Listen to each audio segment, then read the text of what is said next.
Everyone, my name is Jennifer Ho. I'm the director of the Center for Humanities and the Arts, and I'm also a professor in ethnic studies and a colleague of Dr. Maeda. I also am a friend and colleague to Dr. Thangaraj. I am here purely to do introductory remarks. I do want to begin with a land acknowledgement, which is that this event is hosted by the University of Colorado Boulder, which sits on the traditional territories of the Ute, Cheyenne, and Arapaho Nation. I'm actually not giving the land acknowledgement that is formally part of the University of Colorado Boulder, but I do want to explain why I'm giving a land acknowledgement. And that's because if one is to give a land acknowledgement and recognize the power dynamics of settler colonialism, it is also important to think about reparations.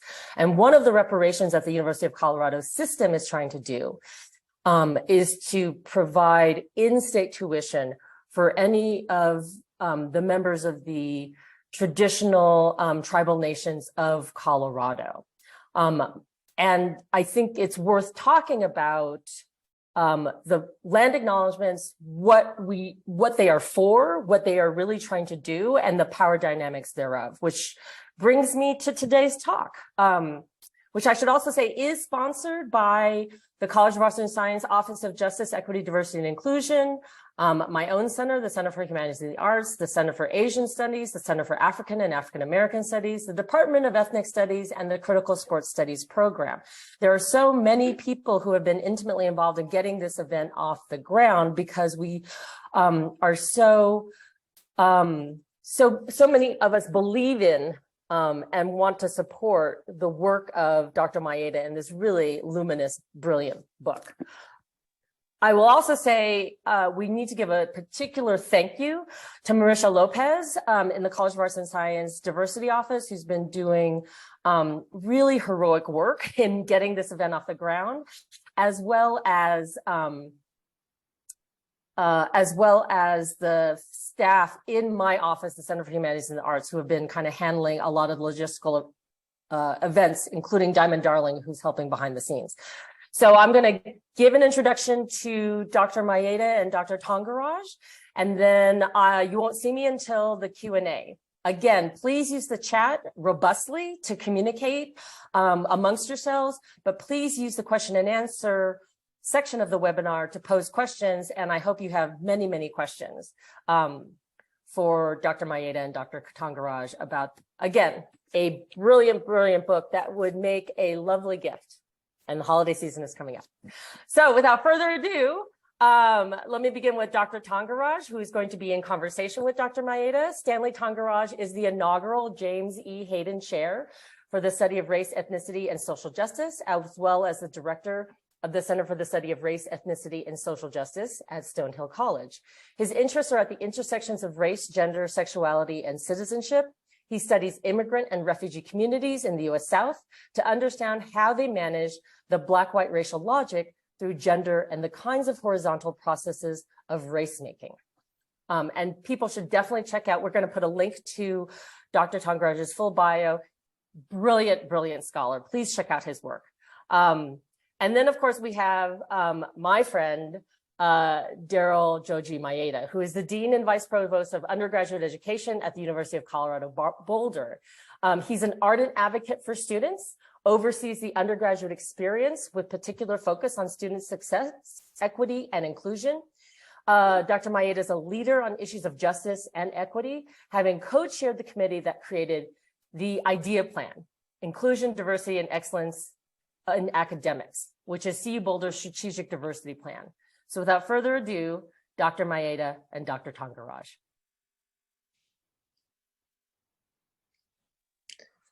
Well, thank you so much, Jennifer. That was a very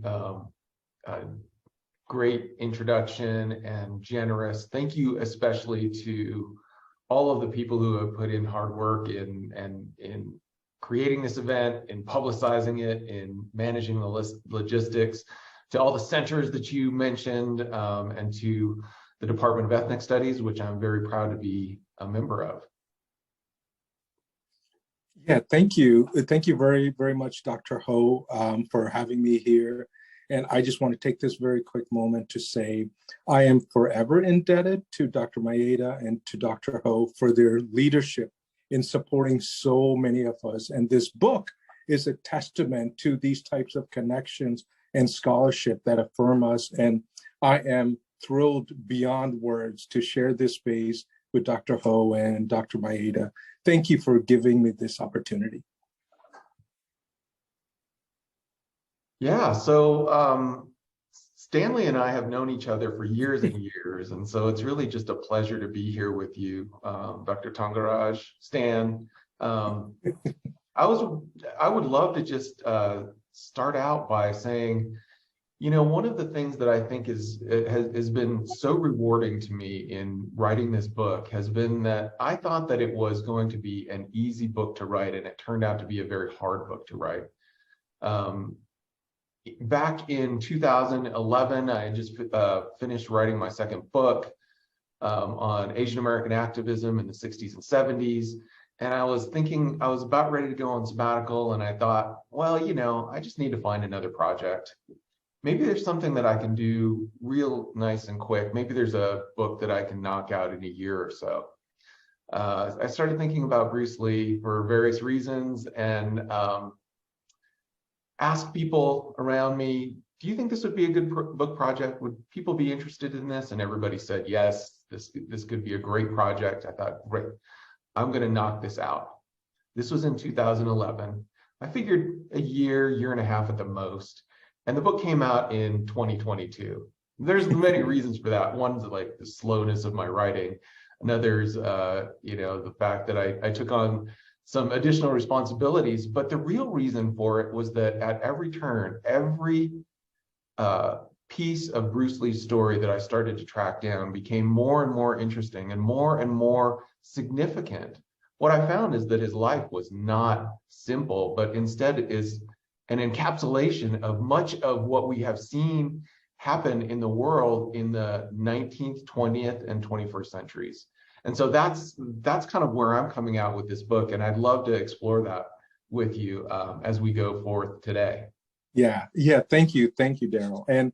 And what we have here is one of the most stunning contributions to thinking about cultural history and to thinking about movement and migration through Pacific routes that completely destabilize how we understand routes as a linear process. So today, as we begin, to pay as much homage as I can and to respect the work, which this is such a beautiful contribution to many fields, I'm going to start with a poem I wrote about the book. And this was a very difficult poem to write, but so much fun to write, because like the book, it shows us all these global connections and weaving in and out of so many political movements, so many political identities, and within realms of pleasure and desire as well. And so here's my poem to start the conversation on like water. Water, Pacific currents, flows everywhere, sneaking in, inhabiting, replenishing, Pacific currents, quenching, destroying, altering, Pacific currents, reshaping. Hollywood, the camera, the gaze, the rock against the water, needing Chineseness as a monolith, a rock against the waters of life and cultural production. Hollywood, never swimming in the waves and currents of yesterday, today, and tomorrow. Hollywood, scooping out the water with pails of white supremacy and white desire and the white gaze, where the expansiveness of Chineseness could only take place in Hong Kong. Hollywood's Oriental, differently decoded and differently desired outside the West. Appa, 5'9", 100 pounds, my father, a smoking Indian intellectual, I beg of him, can we please see the Bruce Lee movie? Please. Metal bars lined up like a fence from ground to asbestos ceiling for 50 yards. Tamil men, lots of working class men, lower caste men, jostling, climbing on top of each other to get tickets. Fists of fury, enter the dragon, delight, hope, a desirable masculinity to challenge all forms of oppression. Bruce Lee spoke Tamil. Bruce Lee had Tamil politics. I wanted to get so badly in that line. I was too small and too young. Look what Bruce Lee can do, small and young. I hope my dad would jump in line. He jumped only into sermons and gospel songs. We young men desired Bruce Lee, the muscles, the expansive lateral, the tight pectoral muscles, the speeding, the jumping ability, the power, the philosophy, the charisma. Saifon, Mo Si Tong, Seo Long, Bruce Lee, Pacific histories, Pacific flows, Pacific histories, flowing in many directions, filling spots not always visible, often silenced and erased. The Pacific is not a thing. The Pacific is not a nation. It is a refusal. It is a disidentification. It is a polyvalent materiality and symbolic in a symbolic universe. Be formless, shapeless, like water. When you put water into a cup, it becomes the cup. You put water into a bottle, it becomes a bottle. You put in a teapot, it becomes the teapot. The water can flow or it can crash. Be water, my friend. The Pacific, San Francisco, Hong Kong, Seattle, San Francisco, Hawaii, Hong Kong, LA. The Pacific, everywhere. The Pacific, Bruce Lee's body, Bruce Lee's movement, Bruce Lee's fighting style, an archive in geography of the Pacific. The Pacific is a move exceeding history, exceeding nation, exceeding region. It is a geographic practice that is unmoored and ungeographic, a methodology and theory, reconceptualizing time and space. Quote, Pacific history bridges the different yet overlapping histories of Asia, Oceania, Europe, and the Americas to help us understand the Pacific as a far-flung and diverse entity that is nevertheless worth considering as a whole, end quote. Big Boss, Fists of Fury, Way of the Dragon, Water of Movement, Water of Fighting Styles, Near Waters, bringing Chinese diasporas across Asia and Europe, Enter the Dragon, Third World Solidarity, Third World Movements, Civil Rights Movement, Black Panthers, US imperialism, Hong Kong, never a monolithic experience or narration. Quote, it is clear that three trans-Pacific strands, commercial and racial crossings, Cantonese opera and Chinese cinema, intertwined to create the conditions that led to Bruce Lee's birth in San Francisco, end quote. Water, like water, offers a way of conceptualizing Asian American, Bruce Lee, cultural, imperial, and colonial histories, where it is never a solid matter. It is not fully materialized and cemented, crossing borders and borderlands, occupying, managing, and incorporating, quote, be formless, shapeless, like water, end quote. Fighting against style, quote, this water, the softest substance in the world, only seemed weak. In reality, it could penetrate the hardest substance in the world. That was it. I wanted to be like the nature of water, end quote. Jeet Kune Do, borders porous, flowing in and out of something already not containable, cross-pollinated, a refusal of one-dimensionality, quote. Style is crystallization, end quote. Jeet Kune Do, judo and jujitsu, Japanese internment, Japanese empire, Filipino, Inosanto, Tabak Toyak, or Nunchaku, Taekwondo, Jun-Ri comes, memories of the Korean War, karate, kung fu, Chinese resistance, Chinese gatekeeping, boxing, Muhammad Ali, anti-Blackness, anti-Chineseness, managed, negotiated, and challenged.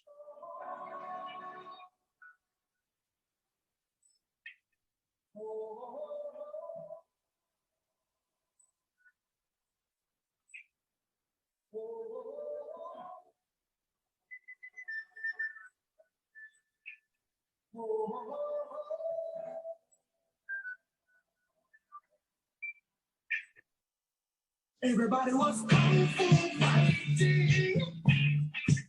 Those kids were fast as lightning. And fast was a little bit so they fought with extra time. You try to pay from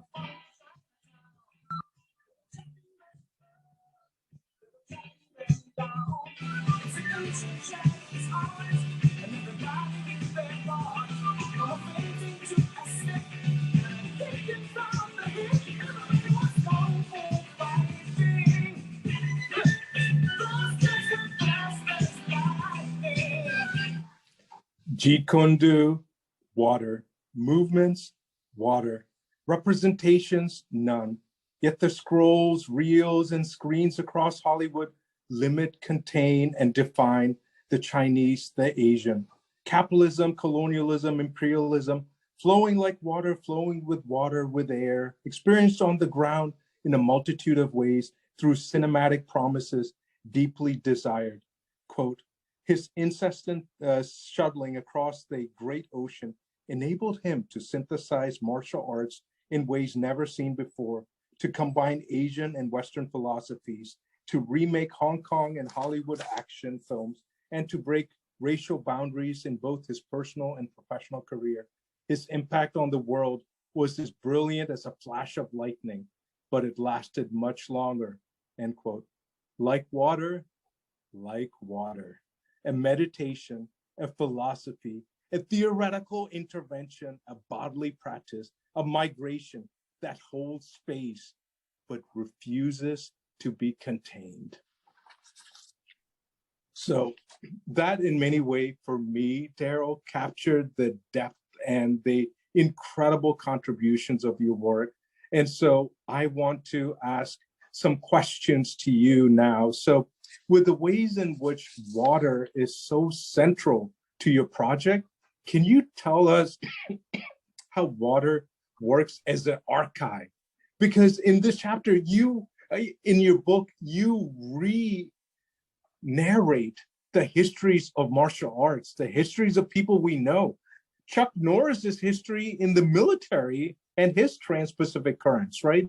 And so I was wondering, how does water become a methodology for engaging with the archive for you in this book?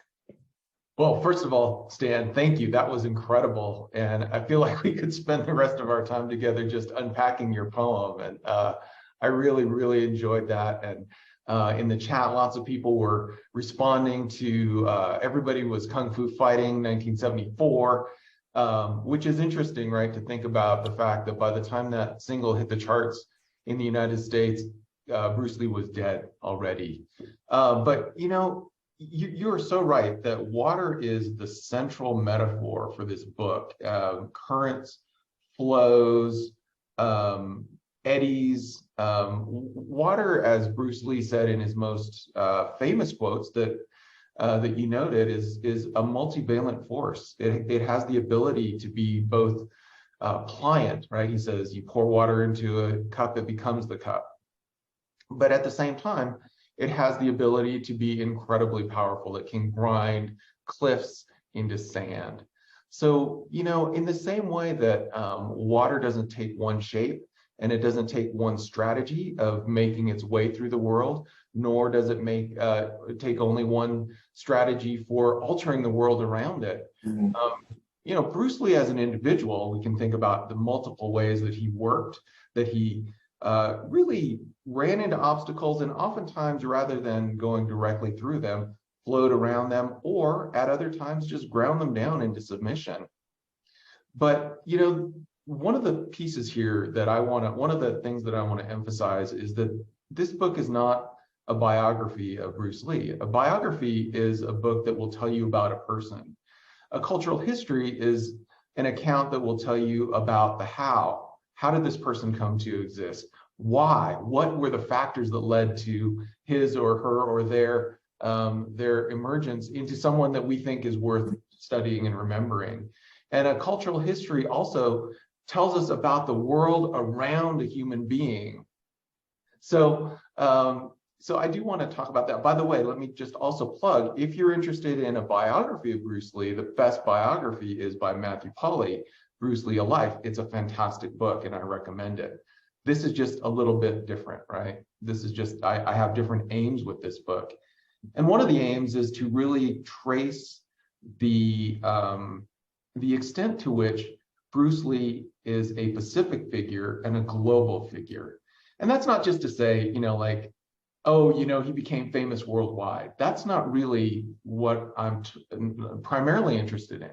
Of course, he does make it into the world stage in a way that had never happened for a superstar from Asia ever in history, and it's worth asking how and why. But I'm even more interested in, like, how did he become the person, the actor, the martial artist, the husband and father, the philosopher that he became? And that's where we really need to look at transnational migrations of people, of cultures, of ideas, of aesthetics, and ultimately even ways of moving the human body. And to do that, we have to look at multiple forms of power that circulate in the world that impel these flows of people across national boundaries, across oceans. And these are not always things that we necessarily celebrate. That's, I think, another point that we need to think about here. So when we think about some of the forces that brought Bruce Lee into existence, being things like transoceanic mercantile capitalism, or trans-Pacific militarism, imperialism and conquest, colonialism. These are not necessarily things that we celebrate, but what we do is recognize how these forces bring people together across difference and enable them to make new forms of culture, new forms of knowledge, new forms of ways of being in the world. And so, I'm happy to take this in whatever direction that you want to take, but we can talk about certainly his multi-racial background personally, his philosophies, his personal life, and of course, the evolution of his martial arts. I think lots of people are interested in that. Yeah, so because this book, Daryl, is such a contribution on so many levels of the theoretical and with regards to method, I was wondering if you could share like how you sought out the archive, right? And how does this seeking out of the archive and the silences that have come along with Bruce Lee, that have refused certain cultural histories, allow you, like water, to occupy these new spaces or occupy spaces that have refused him or have refused Chineseness, have refused Cantonese opera, right? All of these things are so profound. I would love to hear your take on, like, what are these archives you sought out, where, and how did you make this trans-Pacific and particularly global story and cultural history still be coherent? It's a stunning book. Well, you're far too kind. I did really think that at the beginning of this journey that I would need access to the archives of the Bruce Lee Foundation, because they hold his personal papers. And I did write to them, and they didn't respond. So I thought, well, I wonder if there's a way to write this book without their private records. And here's what I found. Bruce Lee was a famous person. He was so famous that everybody who ever crossed his path either wrote their memoirs and published them, or spoke about their encounters in interviews, or wrote them down, or transmitted them in some way or another. So I would say that basically the outlines of Bruce Lee's life are well documented and well understood. And so the challenge for me as a scholar and as a writer was to narrate his story and in such a way as to provide an interpretation of what he meant, right? Not so much what did he do, what did he not do, but why did he do what he did? Why was he able to do the things that he did? And why did those things matter?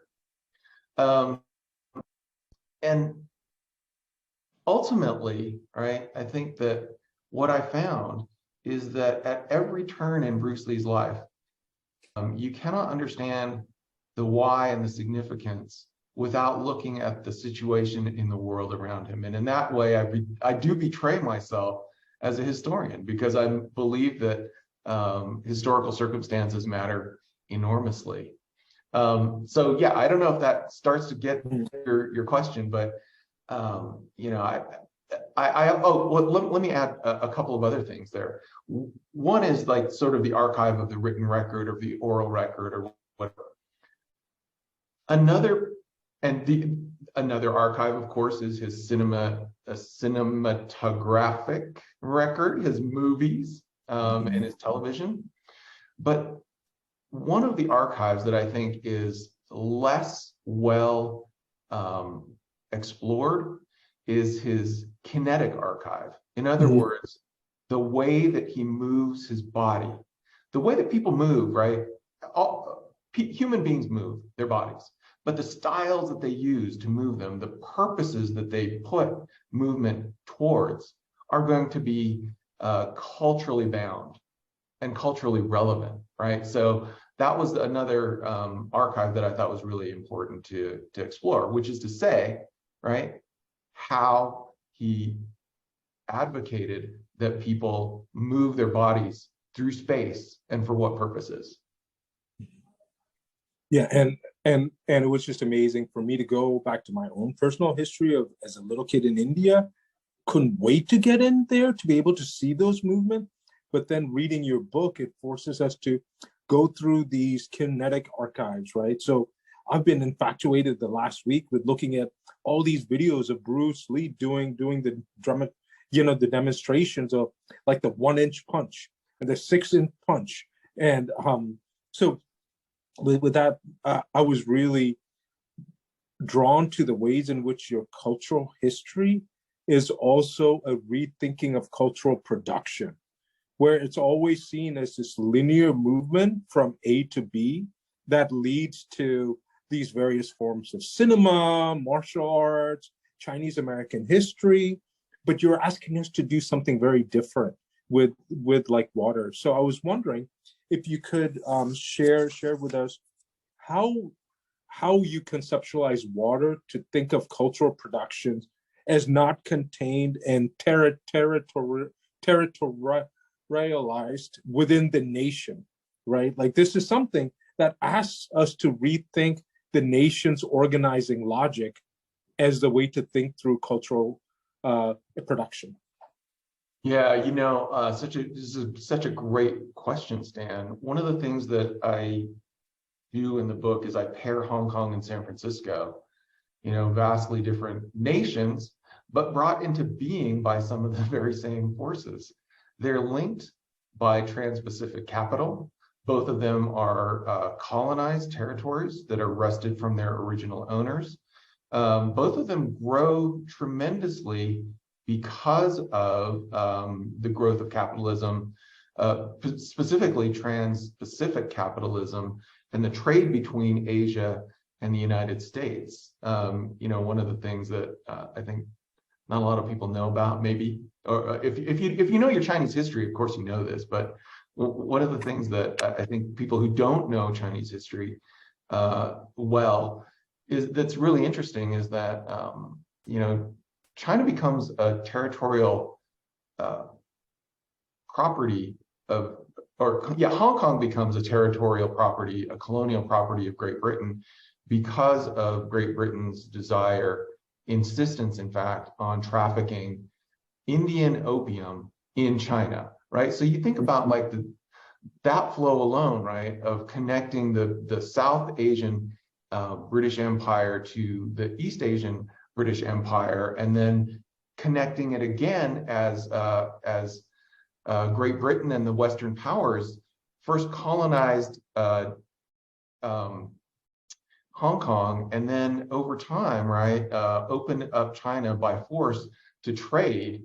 That's really, I think, one of the most interesting things. And so when you think about how Hong Kong became this global port, this entrepot to China, when you think about how San Francisco became this global port, this entryway to the American West, there are both, neither of those would have happened in isolation. They happen simultaneously because they're both part of this process. And so that really shows us that we can't think about the histories of these places as simply national histories. They're in fact transnational histories. Yeah, thank you, thank you. I absolutely love that. And one of the things that your cultural history does is, it also asks us to engage with the various realms of pleasure and desire, right? And the ways in which we don't use those categories to think about Asia and Asian America, right? There's been a certain shift. And I was wondering if you could share with us, Daryl, like, what are the realms of pleasure and desire for you and your connection to Bruce Lee that is also, playing out in this cultural history as well? Yeah, I think there's definitely an element of that for me.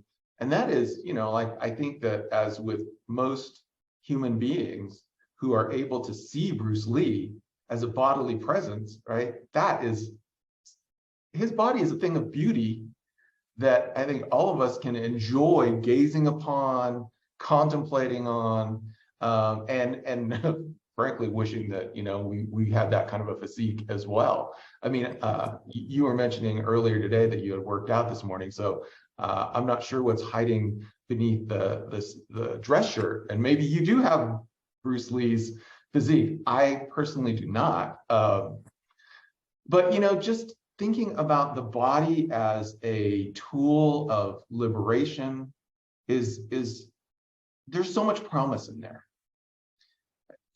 Growing up as an Asian American young boy in California in the 1970s, when you think about, like, who are some of the visible role models that were available to us, to me, right? Asian American men were, first of all, not generally in the public eye, not generally celebrities, and any representations of Asian Americans were by and large stereotypical.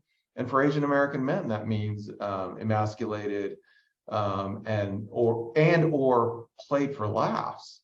And I think about, like, who was on television in the 70s. I think about, like, reruns of, this is for the old folks out there, reruns of Bonanza with Hop Sing, right? The subservient cook who's frankly played for laughs.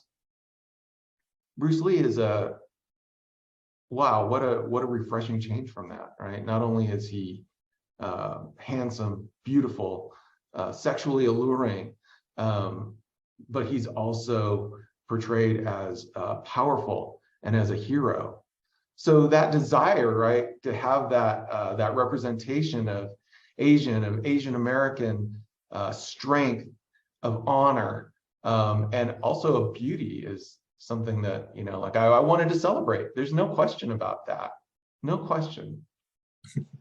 And and so as we move through the chapters and we see, like, the emergence of Chinese film in San Francisco, and then moving out, to then see how Bruce Lee, then plays out much later in his life in Hong Kong, to then finally come back to Hollywood. Those three films in particular, Fists of Fury, Way of the Dragon, and Enter the Dragon. I was wondering if you could maybe address, like, how does that as a cultural history show us a much more of a critique in Asian communities and Asian American communities about not only nationalism, but also ethno-nationalism, the way in which, he is challenging, in Fists of Fury, what's happening in other parts of Asia and within, the Chinese community as well. And so I would love to get your thoughts on how does this book on cultural history also give us ways to think about larger histories of critique that have operated, that have been critical of ethno-nationalist politics, and not just the nationalist and the imperial and the colonial. Yeah. So one of the things that I think is so fascinating about everything that I encountered in writing this book is that when you start to trace out origins, what you see is that everything that seems simple is complex. Everything that seems like it has a linear source has multiple sources. And so even tracing out the history of Chinese cinema, takes you on this incredible journey of understanding how Chinese cinema is produced in a transnational setting. It's true from the birth of Chinese cinema at the end of the 19th century, the beginning of the 20th century, when you have Chinese immigrants to Hollywood bringing back the techniques of photography and even of makeup, film makeup, and then you have Japanese cinematographers coming to Hong Kong to ply their trade there and are influential on the style of filming that becomes prevalent in Hong Kong. There are multiple audiences on both sides of the Pacific, both in Asia and in the Americas for Chinese cinema, right? So the Chinese diaspora is actually tied together in terms of audience, because people are seeing the same movies in Hong Kong, in Singapore, in San Francisco, in Mexico City. But you know, when we get to 1960s Hong Kong, you know, Bruce has been in the United States. He's had limited success, but he's really hit up against that bamboo ceiling where, you know, Hollywood doesn't want to cast him as anything other than the sidekick. Mm-hmm. And so he, you know, he's been in the Green Hornet, and you know, he's been, since the cancellation of the Green Hornet, he's not found success in Hollywood. He's been pitching ideas. He's had minor roles, and as it turns out, his show, The Green Hornet, in which he plays the sidekick Kato, has been playing in Hong Kong in reruns. So when he goes back to Hong Kong, he finds himself an instant celebrity because it has been a hit show in Hong Kong. It's running not as the Green Hornet, but as the Kato show. And when he gets off the plane, he's besieged by paparazzi, by adoring crowds. And, you know, all of a sudden, he's like the prodigal son who's come back to Hong Kong, who's become, you know, he's made it big in Hollywood. And that's what propels him into being able to sign a movie contract with Golden Harvest Studios. And he makes 3 films for them. These are the first films that he shoots in Hong Kong as an adult, because he had been a child movie star. He had been in probably 20 movies before he left Hong Kong for the United States at the age of 18. And the contents of these films are incredibly resonant with Hong Kong audiences. Each and every one of these films breaks the box office records that previously existed, and of the box office record that the previous film had set. And they explore just amazing themes. This is also one of the things that I took away from doing this project, is that these are not throwaway films. We can't just dismiss them as ephemera or unimportant, but they are genre films that have a lot to say. So in the first film, The Big Boss, he's really talking about diaspora and contemplating what it means for Chinese to be spread out around the world. In Fist of Fury, you know, which is just an amazing film, it's an explicit critique of Japanese colonialism. But one of the fascinating things that I find in this film is, even though it's primarily, it's super text, right? The text that's visible is a critique of Japanese colonialism, but the subtext is really complex and fun to think about. So this is the film in which he first uses the nunchaku. And folks who don't know Kung Fu might think, well, that's just a Kung Fu weapon. It's not. It has complex origins, either in the Philippines or in Okinawa, right? And so how did Bruce Lee come to be familiar with the nunchaku? Well, it was because of his time in the United States, where he was training with Okinawan karate artists. That's one story. The other story, though, is that he was taught about the weapon in its Filipino form of the tabak toyak by Dan Inosanto, who was a Filipino-American martial artist and US military veteran, right? So when you see Bruce Lee unleash the nunchaku in this beautifully choreographed scene, it's just balletic. It's important to understand that this is not something that just happens if he had been a martial artist who had spent all of his life and trained for all of his career in Hong Kong, right? That right there is the trace of his trans-Pacific journeys. Yeah, thank you, Daryl. And we have several questions. So Dr. Ho is going to come in and help lead the questions because I am on my phone. I can't access it as easily. So Dr. Ho, please. Happy to assist. So the first question is, in the context of the civil rights movement, do you see Bruce Lee's embodiments of martial arts as a counter argument to nonviolence? I would say that Bruce Lee made the point in countless ways in his martial arts, in his philosophy, in his personal life, in his travels. He made the same point over and over again, which is that in whatever struggle you happen to be in, you do what's necessary. And that it's not the case that what is right for one person is right for all people, right?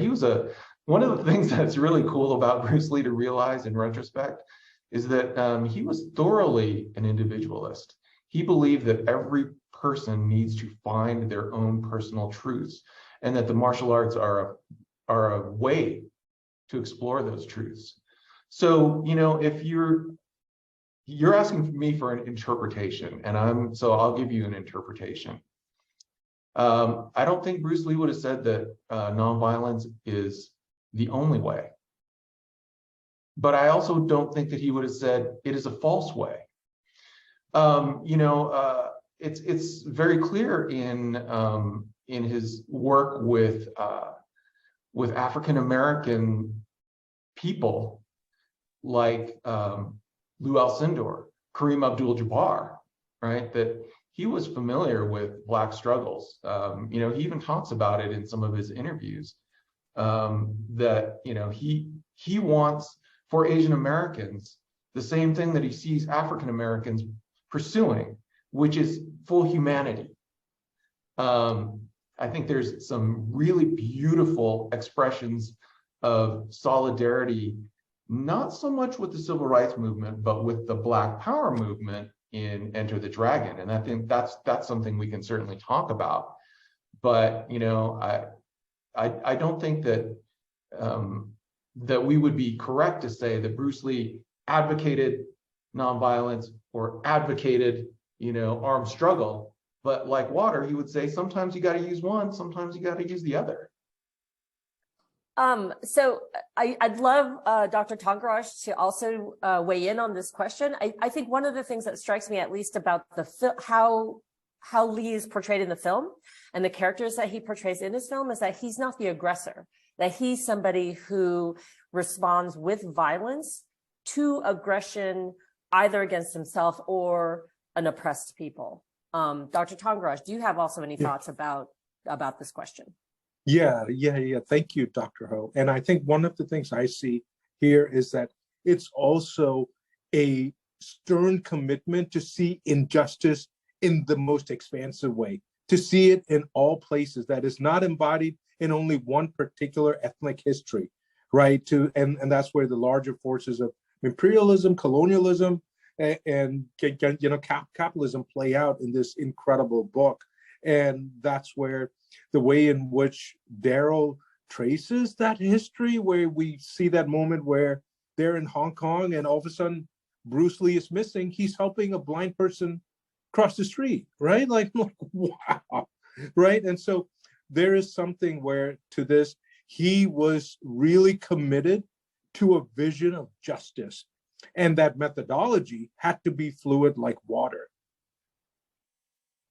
And Excellent. It was, again, going back to what Dr. Ho said, like he was not someone who wanted to be acted upon, but rather wanted to act, right? It was not the portrayal of Asian Americans in film as always the site of violence, always the site of misrepresentation and the site of lack of flexibility, right? And here there's something so much more.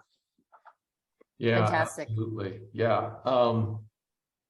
Yeah, he is, as you said, Dr. Ho, always in search of justice for his community, for his friends, for his family, but he never takes first steps towards that, right? He's always in defense of the people that he loves. So that's part of being a movie hero, though, right? That's just that's the way movie heroism works. I think that one of the reasons why his image is so resonant in communities of color in the United States, you know, like African American communities absolutely embrace Bruce Lee, and as Dr. Thangaraj said, in oppressed communities around the world, is that he is that hope that change can come from one individual who has no tools at his disposal other than his hands and his feet and his brain. Awesome. Awesome. All right. We have more questions. So this was specifically for you, Dr. Maeda. Did you have in mind readers from popular culture as well as from academic studies when you imagined this book project? In other words, who's your reader? Who should pick up your book? Such a great question. Thank you. That was really a hard thing for me to work out over the course of the book. And that's really why I'm going to blame that problem for one of the reasons that the book took so long to finish, is I just didn't know who I was writing for. And, you know, like when I would talk to people, I would talk to my Uber driver or my barber or the bartender. What I found is that lots of non-academic people were really interested in this topic. And so I first thought maybe I'm writing for them. And then, you know, that was really hard for me because I know how to write an academic book, right? Like I've done it and it comes naturally to me. So I went back and forth on voice and sort of level of detail. And when I finally broke through, I had this conceptual breakthrough, which was I'm going to write to my students, my undergraduate students. Undergraduate students are very smart people who are not that well deeply steeped in the academic world. And so our job as teachers is to bring them from, you know, being, you know, very intelligent people, interested people, to understand a greater point. And so I ended up writing this for, you know, what I would think of as, you know, undergraduate population. In other words, people who are interested in the topic, but are willing to go with me on an intellectual journey. And so that's really what I tried to do. And I hope that that came through. Let me also just say, I think what you're also saying is that your book would be really wonderful for course adoption for those of us who are part of this talk or listening to the recording, who are thinking about planning our classes. So let me move on to the next question, but I just wanted to put in that plug. So this is from one of our CU Boulder colleagues, Dr. Yamamoto. Thank you, Daryl, for this terrific book and talk. Could you speak to how the hypermasculinization of Bruce Lee might have affected and might continue to affect images and understandings of Asian women as submissive, subservient, and weak? And Dr. Thangaraj, we'd love your thoughts on this question as well. It's an excellent question. Yeah, okay, so that's such a great question. I think that I can honestly say that there's not a subtext in any of Bruce's films about, you know, sort of women's liberation or empowerment. So I think that you're right about that. And at the same time, I don't think that it's necessarily a zero-sum game in that the empowerment of Asian American men would have to come to the disempowerment of Asian American women. I think one of the things that I've, you know, like really come to understand about Bruce is that he had a fairly limited understanding of many things, right? He had extremely advanced understandings of many things as well, but gender and gender equality probably not at the forefront of his thinking. It is interesting though that there's all sorts of traces of elevating the traits of femininity to be powerful in the Bruce Lee story. One of them is that he studies the form of Kung Fu called Wing Chun. And Wing Chun is known as a soft form of Kung Fu. It eschews kind of the hard blocks and rigid kicks of other forms of Kung Fu or art forms like karate, right? And instead, there's always a creation legend behind martial arts, and they're exactly that, they're creation legends. But the origin story of Wing Chun is that it was created by who was trained in the Shaolin Temple, but that it's an art form designed for smaller people who may not possess as much strength to be able to defend themselves against bigger, stronger, larger opponents. And so, this really is where sort of one of the early ideas of the Tao comes in for Bruce Lee, right? He says the quality that I want to embody is that when my opponent expands, I contract. When my opponent contracts, I expand, right? So this sort of duality and this mutuality of struggle in the martial arts, not always having to do what we would consider to be the male traits of domination and hegemony. Another is that he was known by a family nickname, a female family nickname, when he was young, and for various reasons. But as when we think about like this idea of sort of yin and yang, of duality that's not really duality, that's really unity, I think that might be an interesting way for us to think about how to take Bruce and his life and his philosophy forward, to think about things like gender, right? Gender not being a binary, gender being something that we can think of in fluid ways. But of course, all of that is to say, that's applying Bruce in a way that he certainly didn't apply himself at the time at which he was alive. Thank you. Dr. Thangaraj. Yes.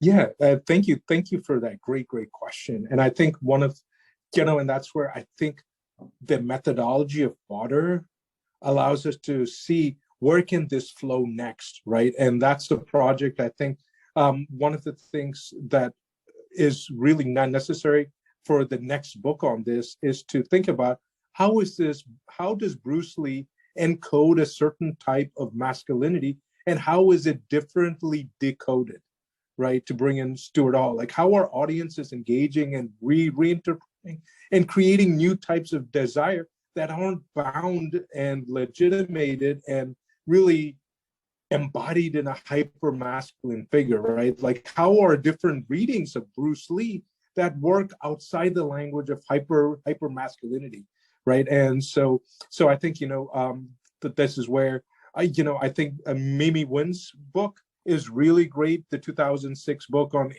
Asian American popular culture, where she engages with queer Asian American readings of Bruce Lee, right? And so there are ways in which I think it's absolutely vital for us to think about queer readings and to work outside of the binary logic that often has been really very deeply embedded in how we understand Asian and Asian American cultural production, right? And so this is, I think, a really important way to think about how can we decolonize, the reading of film and the audiences that can allow us to see a much larger audience, right? Although I was in line in India with young men, there were women as well, right? And it was segregated lines, that there was a line for women that men also were pushing women out, but women were there, right? And so how can we think about this also through the realms of female masculinity? What types of trans masculinity is prevalent through bodies that run like water, right? And I think there's a lot of potential as that next gap to be filled in with future scholarship. Thank you so much, Dr. Thangaraj. We've got time for one more question, so apologies to people who we don't get your question, and I'm going to kind of fold two of them in together.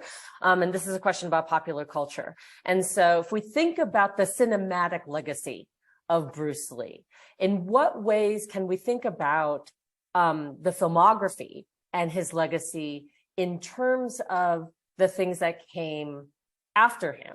From a global Asia perspective, we could say, or from a particularly US cinematic perspective. So we're thinking about Kung Fu, like that terrible TV series, right? That he, that was made for him, but then that got produced with David Carradine, you know, all the way up to Crazy Rich Asians, as well as the ways in which, if we think about the many, many different films that have come out featuring martial artists who maybe aren't Asian or Asian American, right? So how can we think about Lee's legacy? Is there cultural appropriation of Asian martial arts happening in popular culture that is then deeply imbricated by white supremacy, anti-Asian racism? I know this is a big last topic, and we technically only have until 10. So if both of you are willing to stay a little bit later to have this conversation, and if people need to leave, that's great. But if you want to stay for the answer, that would also be wonderful.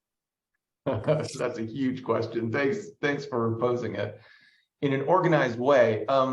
So, you know, the question of cultural appropriation is a really, really complicated one. And so I don't really want to address that per se, but what I do want to say is that we live in a mongrel world, which is to say that everything we believe has pure origins and came from one place actually has multiple origins. And, you know, recognizing that, I think, is a really important intellectual, cultural, and political move. So, you know, when you think about Hollywood productions in 21st century America, you think about, you know, Mission Impossible or The Bourne Identity or, you know, any number of action series. What you see is the imprint of Bruce Lee and of Hong Kong cinema. There's no question about that. You think about, like, how did they used to fight in the Westerns, right? It was some lunk would walk into the saloon and say whatever he had to say, and then straddle over and throw a big giant roundhouse punch that would take 15 seconds to land on some guy's head, right? And then they would scuffle a little bit, and that would be the end of that. It was not beautiful fighting. It was not effective fighting. It was not direct fighting. So, you know, when Bruce Lee comes onto the scene first in The Green Hornet, you know, he actually is showing me the United States Asian martial arts for the first time. And, you know, in all of the cinematography that he does, he displays like really, truly effective ways of fighting. And in Wing Chun, right, the principle is directness. You don't go the long way around if you can get there directly. And, you know, Bruce's own philosophy in Jeet Kune Do is you do what you got to do, right? If you need to get someone on the ground and gouge their eyes out, that's what you got to do, because this is about survival. So, you know, we can think about like how U.S. Action film and choreography is thoroughly